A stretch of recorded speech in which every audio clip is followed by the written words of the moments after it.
If you're a rapper that has begun to record yourself and you've been using the recording technique called punching in, and you're still not happy with the results that you're getting because your punch-ins sound obvious because they sound way too different, then this is a video that you need to make sure that you watch, because I'm going to be breaking down to you 3 of the most powerful techniques that you can be using right now to make your punch-in sound seamless and not even noticeable to the listener. And it's going to make your vocal recording sound so much more professional. And if you're a rapper, a newer rapper that doesn't even know what punching in is, then you need to make sure you watch this video, because this is a technique that you're going to need to use in the near future when it is time to record your first song. So without further ado, let's get it.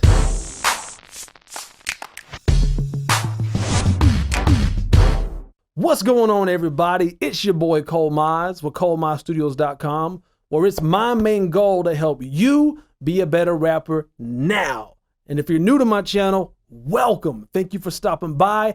I hope that you find this video really helpful. Before you go today, make sure you get yourself a copy of my ebook called The #1 Fundamental to Rapping. I'll leave a link in the video's description. This is a tool that I created for up-and-coming rappers to help give you a jump start, so it demystifies how rapping works. It's going to teach you what I believe to be the #1 fundamental to rapping, which is going to make your rap sound so much more catchy to the listener. And it's an easy read. It's something you can consume within 30 minutes. So make sure you get yourself a copy of that before you leave. It's something I sincerely wish I would have had when I first started off. It would have saved me a lot of frustration and years of trial and error. So let me first just explain to you what a punch-in actually is. Simply put, a punch-in is when we re-record a section of a previous recording that we've already made. Now, there's 3 main reasons that we'll punch in typically as rappers. The first one is if we forget our lyrics. Now, there are times where you don't have enough time to learn your lyrics before it's time to record. I've even been in a lot of situations where I'm literally writing a verse as I'm recording it.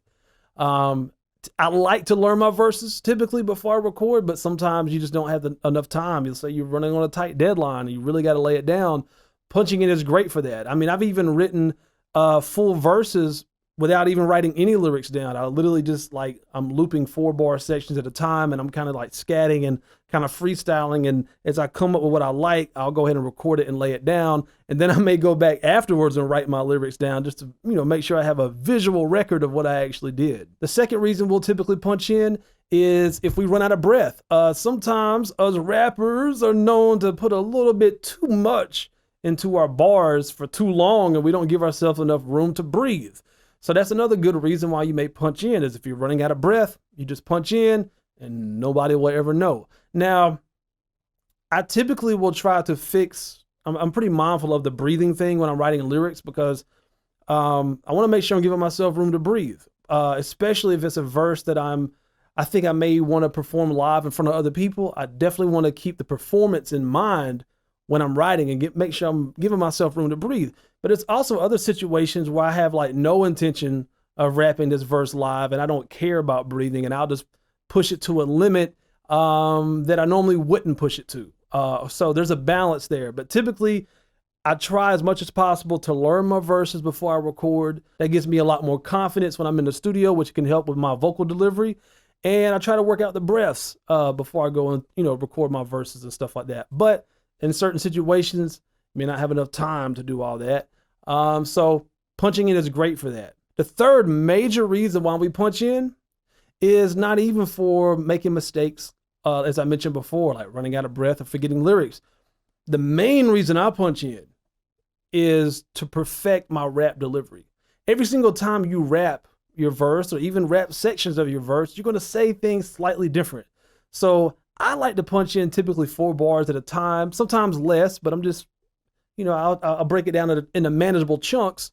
And that way I can perfect my vocal delivery, my tone, the little nuances of those sections to get the best take possible. Another reason I like to do this too is because it preserves my voice. It allows me not to overwork my voice from recording a verse from beginning to end 100 times. Instead, I'm focusing on small pieces and perfecting those. And it allows me, A, to not get overwhelmed by trying to focus on too many things at one time.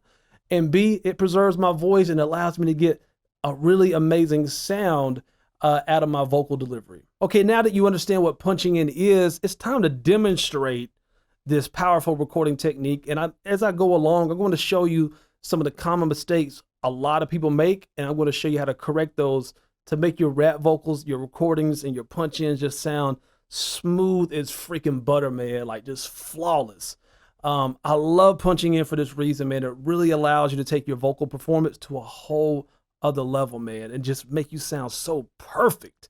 So anyways, to give this example today of punching in, I'm going to be using an instrumental that I produced called Fairy Tales. If you enjoy the channel, you want to show your love and support, you can actually purchase this instrumental by clicking the link in the video description below. So the scenario for today's example is, it's a verse that I wrote that's super duper dense. There's really no spots to breathe at all. That was very intentional. I actually wrote this verse for a video tutorial I did called How to Rap a Whole Verse Without Breathing, which I'm kind of sharing the techniques of that some rappers may use, such as like Logic or let's say Eminem on like Rap God or Godzilla, where there's parts where you rap like entire verses without breathing. The way this is possible is using this punching in technique that we're doing today. That's one reason we can use punching in. So I wrote a verse to just kind of demonstrate that. So I'm going to run out of breath. I can't rap this whole entire verse at one time without running out of breath. That's very intentional. That's, so I'm going to rap this verse up until I start running out of breath. And that's where we're going to pick up the punching in, and we're going to start using the punch in method to help fix that. So without further ado, let's get it. Ladies and gentlemen, if you lend me your attention, you will be able to witness the penmanship of a magician who can achieve the impossible with a lot of his audibles, and you probably ought to be able to model them all. Right out of breath. All right, let's play it back. Listen to it. Ladies and gentlemen, if you lend me your attention, you will be able to witness the penmanship of a magician who can achieve the impossible with a lot of his audibles, and you probably right there on a lot of his audibles, like that part right there, I'm running out of breath. So let's punch in. So what I'm going to first do is just decide exactly what I want to cut out. Let's check that out. The penmanship of a magician. Lend me your attention, you will be able to witness the penmanship of a magician who can achieve the impossible with a lot. And if you lend me your attention. All right, so right here, here's another tip: is I like to typically punch in where there's some type of pause or break in the verse. This way it'll be a lot less noticeable, so you're not having to literally record and blend two different recordings in together. So let me try to find a good spot to do that. Lend me your attention, you will be able to witness the penmanship of a magician who can achieve it, and you will be able to witness the penmanship of... All right, right after ship, all right, there's a slight break. You can see it actually right here. If I zoom in, there's a slight break there. It's not a pause. It's just where two words are ending. All right, so I'm just gonna mute this. I'm just gonna play this back again. And you will be able to take that metronome off. And you will be able to witness the penmanship. And you will be able to witness the penmanship of a magician. Okay, and I'm gonna begin rapping from there. Let's try it out. Ladies and gentlemen, if you lend me your attention, you will be able to witness the penmanship of a magician who can achieve the impossible with a lot of his audibles, and you probably ought to be able to model them all, because see, let's give that a listen now. Ladies and gentlemen, if you lend me your attention, you will be able to witness the penmanship of a magician who can achieve the impossible with a lot of his audibles, and you probably ought to be able to model them all, because see, not bad as far as timing goes. But there's some things wrong with this. All right, so let's talk about this for an example. So that demonstrates why, the first reason why we would punch in, right? In this case, I'm running out of breath. All right, good deal. Fix that issue, but now we have some other issues that we need to address, and it may not be noticeable to you right now what's wrong. But the first major issue, the first major mistake a lot of people make when they're punching in, which causes their punch-ins to not sound the same as the initial recording. And real quick, all the tips I'm giving you today is mostly centered around trying to make your punch-in sound as close to the original recording as possible, because the more different your punch-in sounds from the original vocal recording, the more obvious it is that you're punching in. So what we're trying to go for is trying to make our punch-in sound as close to the original recording as possible, okay? So the first big mistake we make when we're punching in is all about the microphone placement or your distance from the microphone. So for that vocal take right there, I intentionally, just to demonstrate and teach you this, I intentionally backed up from the microphone, okay? I usually I recorded close to here the first time. You can't see my mic. It's like right off the screen, but you know, it's about that, like a telephone signal. It's about that far away from my mouth. The microphone's about right here. So this is where I recorded the first time. And then I backed up to about right here the second time. Okay, so that's something very important to really listen out for when you're doing punch-ins, because the closer you are to the microphone, the bigger your voice is going to sound, the more bass is going to be present in your voice. Also, the less of the room you're going to hear, okay? The further you are away from the mic, the thinner you'll sound, the less boomy your voice will sound, which that's what we call the proximity effect, that boominess. But the more the room you're going to hear, okay? So that's something really important to pay attention to, because especially like in home recording situations, when we don't have like the best rooms to record in, we'll have a tendency to kind of try to get a little bit closer up on that mic, so you hear a little bit less of that room. To demonstrate that, check it out. I'm gonna solo just the vocals for the first recording I did, and listen to the sound of that one compared to the second recording. The first one's gonna sound bigger. You're gonna hear less of the room. The second one's gonna sound a little bit thinner. You're gonna start telling I'm a little bit further away from the mic, and you're gonna pick up a little bit on the room sound. Let's check that out. Ladies and gentlemen, if you lend me your attention, you will be able to witness the penmanship of a magician who can achieve the impossible with a lot of his audibles, and you probably ought to be able to model them all, because see, you hear that? If you didn't, rewind the video and listen to it again and again and again, and train your ear to hear those subtle differences that I just described to you. So that's the first reason why most people's punch-ins don't sound really good. They're not keeping the same distance from the microphone, therefore it becomes obvious that they're punching in. It doesn't have the same sound or the same tone or energy because they're not in the same place in relation to the microphone. The second thing that's wrong with this punch-in is the very beginning of this punch-in has a little bit too much energy. Let me explain what I mean. We'll be able to witness the penmanship of a magician who... You hear that? Listen to how much the jumps out. Of a magician. We'll be able to witness the penmanship of a magician who... Hear that pops out like, wow, I have so much energy now. That's an issue.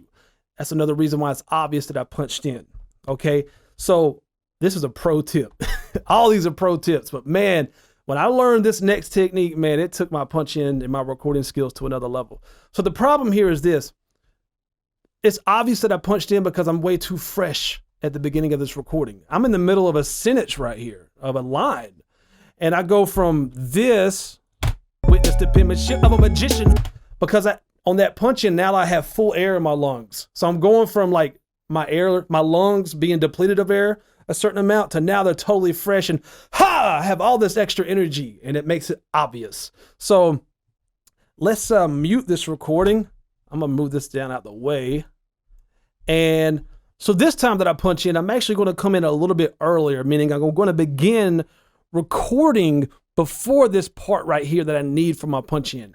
That's gonna allow me to do several things. If you're someone who's having timing issues, this will allow you to align your time, to get your timing dialed in before the part comes in that you need to re-record. This also helps with your vocal tone, your energy, because you can line that up as well before your part comes in that you need to record. And again, this is allowing you to deplete some of that air in your lungs before your part comes in, which is going to make it sound way more natural to the listener, to where they're not even going to be able to tell that you punched in if you pull this off right. Let me demonstrate. So again, this time I'm going to make sure I'm a little bit closer to the mic, right? That's fixing issue number one, making sure I'm the same distance from the mic. And now I'm going to begin recording a little bit earlier this time. Let's check it out. Ladies and gentlemen, if you lend me your attention, you will be able to witness the penmanship of a magician who can achieve the impossible with a lot of his audibles, and you probably ought to be able to model them all, because see. Okay, now before I play that back, I'm just going to delete that excess audio from the beginning that I don't need. That way I have a clear idea of how these two vocal takes sound in context with each other. Let's give it a listen. Ladies and gentlemen, if you lend me your attention, you will be able to witness the penmanship of a magician who can achieve the impossible with a lot of his audibles, and you probably ought to be able to model them all, because see, sounds pretty good. Let me play it back again one more time. Ladies and gentlemen, if you lend me your attention, you will be able to witness the penmanship of a magician who can achieve the impossible with a lot of his audibles, and you probably ought to be able to model them all because he. Compare that one now to the one I did before where I did not lead into the punch in. I just began right here at the beginning. Let's compare the two. Ladies and gentlemen, if you lend me your attention, you will be able to witness the penmanship of a magician who can achieve the impossible with a lot of his audibles. And remember that one, I was also further away from the microphone, right? So you hit that big jump right there at the beginning. Able to witness the penmanship of a magician who can achieve the impossible with. And now let's compare it to the one I just did.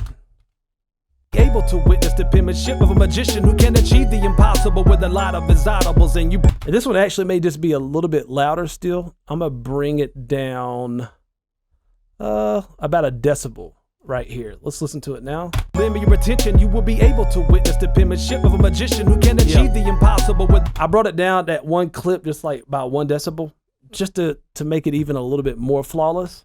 Lend me your attention, you will be able to witness the penmanship of a magician who can achieve the impossible. If you close your eyes, you can't even tell the difference. You can't even tell those are two recordings. Lend me your attention, you will be able to witness the penmanship of a magician who can achieve the impossible. I can't even tell. I cannot even tell. So that's another little pro tip too, is sometimes we'll do editing on vocals as we're punching in. Like in this take, in this particular situation, I just lowered it by like 1 decibel and it just, sounded a little bit better, even a little bit more cohesive.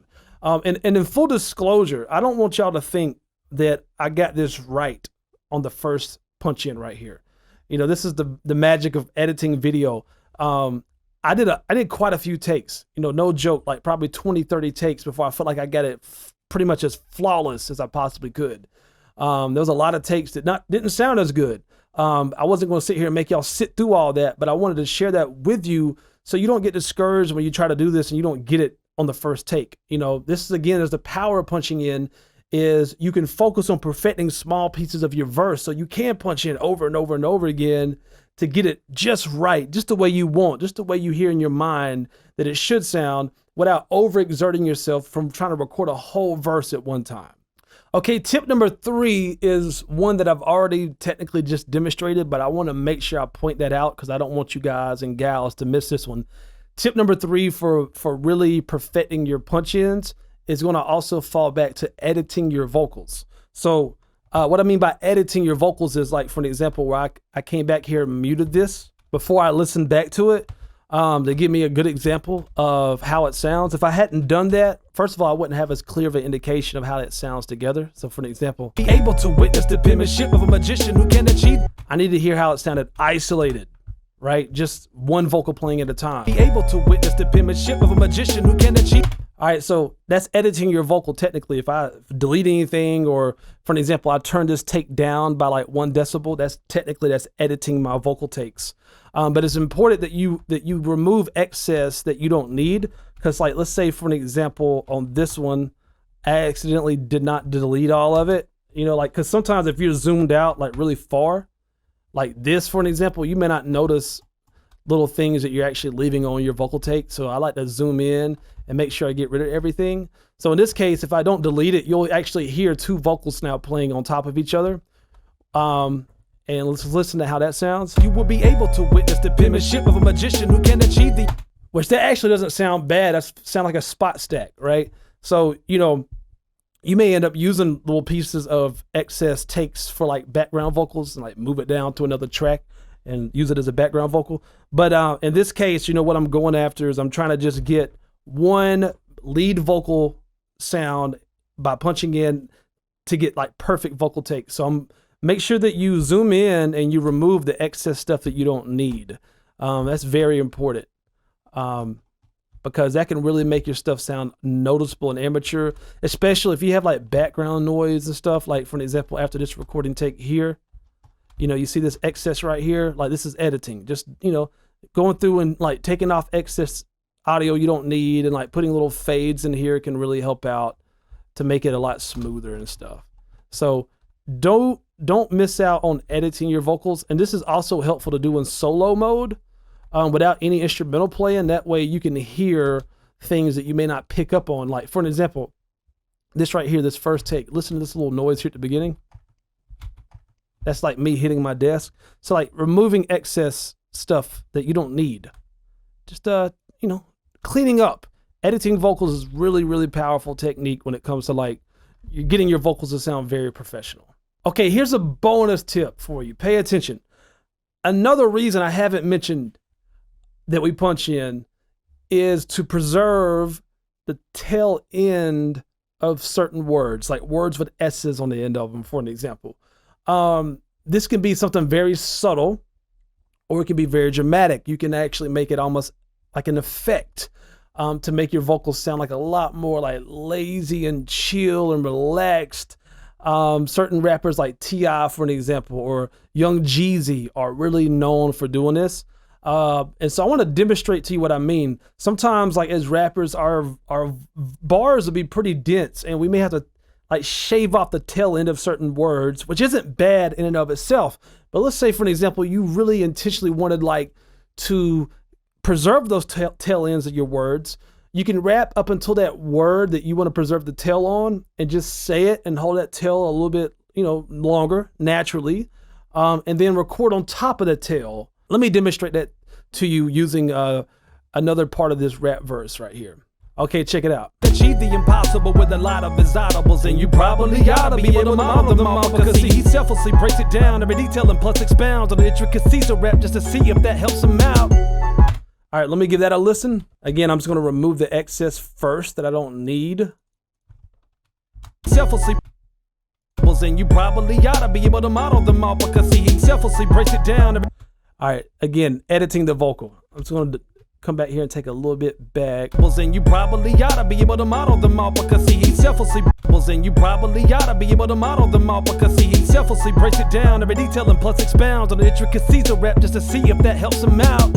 Okay, now check this out. Once again, I did a little edit there to make that smooth. I didn't like the way it sounded like this right here without adding this little fade. Check it out. Because he selfless. You can hear a little bit of that he right here, because I led into it just using the technique I just taught you. I'm practicing what I preach here. I did that to make it blend, and now I'm just gonna fade this guy in to make it a lot less noticeable. Because he selflessly breaks it down. Hear how flawless that sounds now? Again, let me mute the instrumental so you can hear it before I did that fade. Because he selflessly. Hear that? Now I'm fading it in. Because he selflessly breaks. I can still hear it a little bit now that I brought that instrumental in, so I'm just gonna, took the instrumental out. I'm gonna make it even less noticeable. Because he selflessly breaks it down. All right, bringing back the instrumental. Because he selflessly breaks it down, every detail. All right, now listen to down. Now this, I could possibly get away with this right here, but to teach you what I'm teaching you right now about jumping over your tails, I have a lot of words I'm holding long right here. For an example, he selflessly breaks it down, every down. Listen to down. He selflessly breaks it down, every detail, and plus expounds on it. And expounds, like those end words of these bars. I wanna demonstrate this technique. I'm gonna hold those a little bit longer now and jump on top of them. So now I'm just gonna record up until those words, and I'm gonna punch in after that on the next take. Okay, here we go. And you probably ought to be able to model them all, because he selflessly breaks it down on the intricacies of rap just to see if that helps him out. All right, let me give that a listen. Again, I'm gonna delete this excess I don't need right here.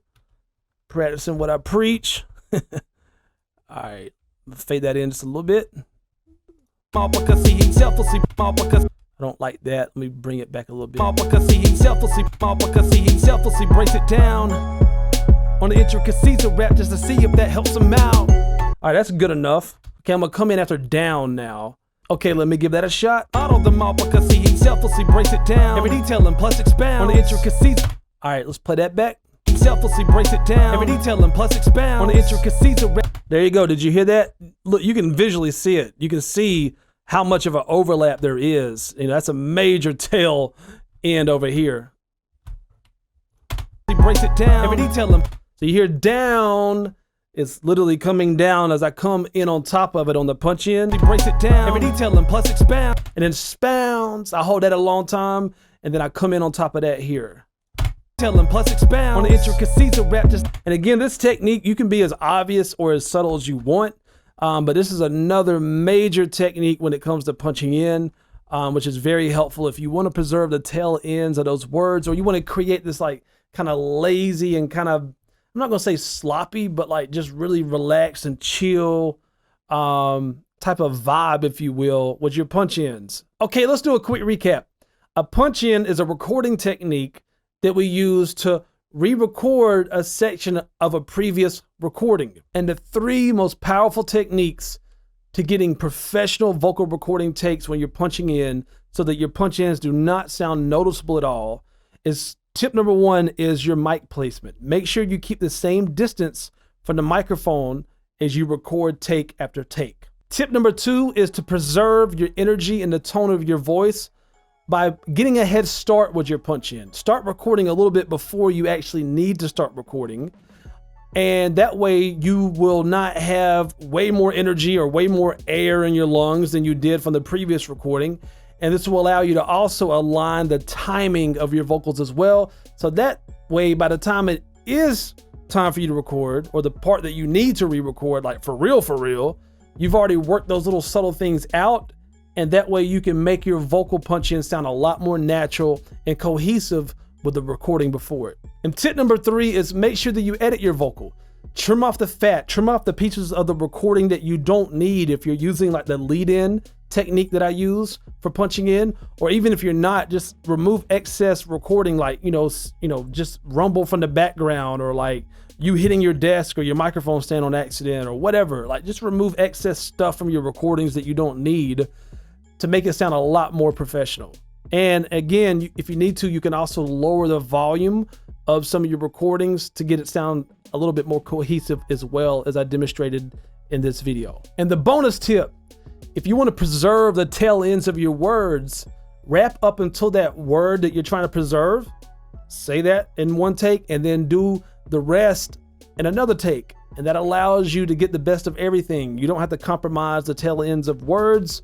So quick question, if you're a rapper who struggled with punching in before, let me know which of these techniques you're most excited about trying out when you head back into the lab. Or if you're a rapper who didn't necessarily think that this is something that you struggle with, but you still learned something in this video that you want to try out, let me know in the comment section below. I would love to hear from you guys and gals out there. And again, if you're new to my channel, I hope this video added a tremendous amount of value to you.